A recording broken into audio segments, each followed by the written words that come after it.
Hi friends, मी राधिका पवार. माझ्या परत एका नवीन मिनी ब्लॉगमध्ये तुमचे स्वागत आहे. तर आज आहे दीपावळीची पहिली आंघोळ म्हणजे नरक चतुर्दशी.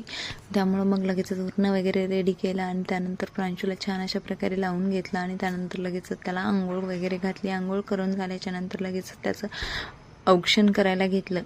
औक्षण करून झाल्याच्या नंतर आज बरीचशी कामं होते. आज बोटव्याचा भात बनवायचा असतो, त्यामुळे मग नैवेद्याला आणि जेवणासाठी सकाळी तोच भात बनवला. भजे पापड एवढं सारं जेवणामध्ये बनवलं होतं आणि त्यानंतर लगेचच आज फराळाचंही बनवायचं होतं. एवढे दिवस अगोदर फराळाचं वगैरे बनवलं नव्हतं, त्यामुळं मग आज बनवण्यासाठी मुरमुऱ्याचा चिवडा, पोह्याचा चिवडा आणि जामून हे 3 आयटम आज बनणार होते.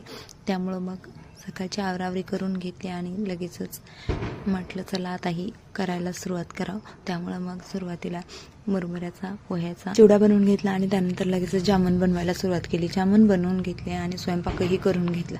सगळं करून झाल्याच्या नंतर लगेचच दिवे बी रेडी करून ठेवले आणि दिवे लावले. असा होता माझा आजचा दिवस.